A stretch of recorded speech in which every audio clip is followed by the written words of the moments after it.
In the heart of Tennessee, nestled along the quiet banks of the Red River, lies a piece of land steeped in mystery. A place that for over 2 centuries has been home to one of the most terrifying and enduring legends in American folklore.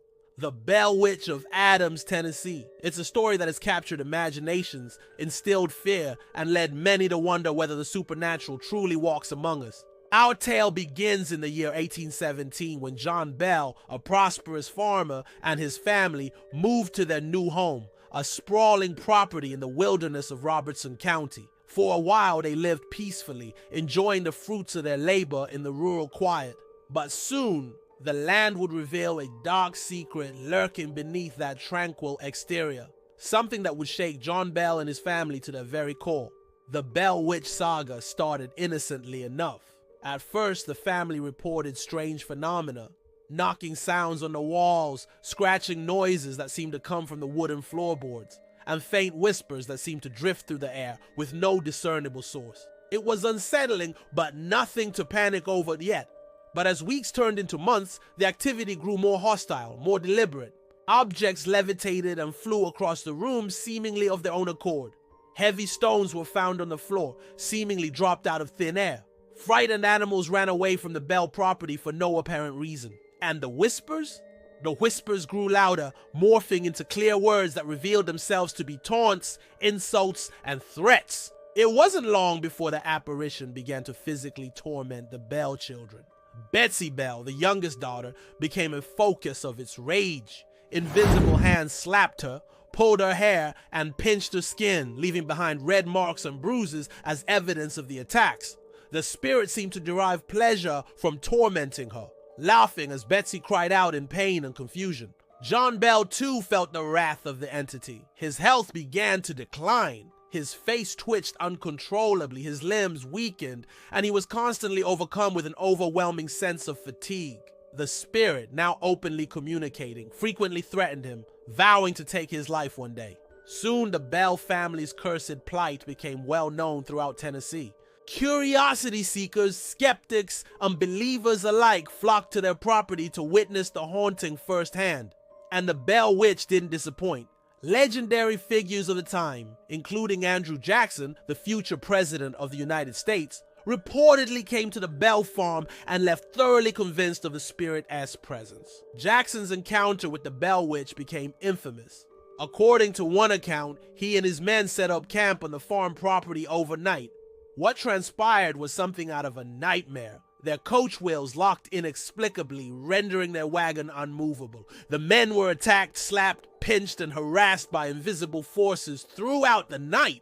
Jackson himself supposedly declared, "I'd rather face the British Army than the Bell Witch." By now, it was undeniable that whatever dwelled within the Bell property was no ordinary ghost. Locals began referring to the entity as the Bell Witch. When pressed, the spirit even began revealing aspects of its supposed identity. It claimed to be Kate, the witch of a neighbor, Kate Batts, who had allegedly been wronged in some sort of property dispute.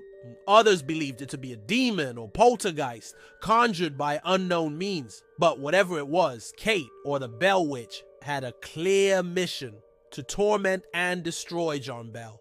By the year 1820, the haunting had escalated to its peak. John Bell's health deteriorated dramatically. He became bedridden, his body racked with convulsions that no doctor could explain. And then, one day in December, the spirit's malicious promises came true. John Bell was found lifeless in his bed.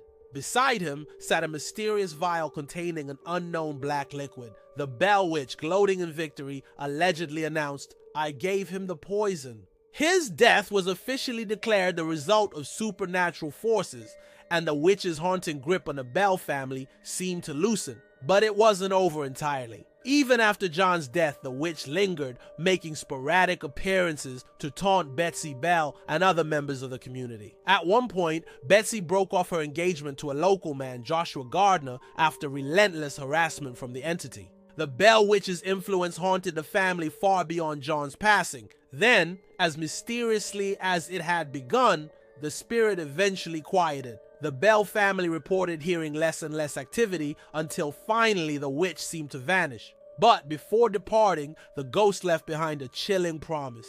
It said it would return in 7 years, and return it did. In 1828, the Bell Witch reemerged, this time haunting John Bell Jr. The phenomenon was shorter-lived than before, with fewer people taking witness. After that, the Bell Witch seemingly vanished for good, though some legends say the spirit continues to linger near the property to this day. What makes the Bell Witch legend so compelling isn't just the terrifying story of the haunting itself, but the abundance of eyewitness accounts. Neighbors, visitors, and public figures all attested to experiencing inexplicable phenomena during the haunting. Yet no one could come up with a definitive explanation for what happened. Was it truly the spirit of Kate, seeking revenge against John Bell? Or was it something far darker, far older, an ancient force awakened and bound to the land? To this day, no one knows for certain. The original Bell home was torn down long ago, but the haunted's legacy persists in the area. The nearby Bell Witch Cave has become a hotspot for paranormal investigators, thrill seekers, and local legends. Visitors to the cave often claim to hear faint whispers, footsteps, and even see shadowy figures lurking deep within its chambers. Over 2 centuries later, the legend of the Bell Witch still inspires fear. It's a reminder that some mysteries, no matter how long they linger, are never meant to be solved. People still wonder, was it all just an elaborate hoax? Or was the Bell Witch a genuine manifestation of the supernatural? Perhaps the truth remains buried in the soil of Adams, Tennessee, waiting patiently for the right time to rise again.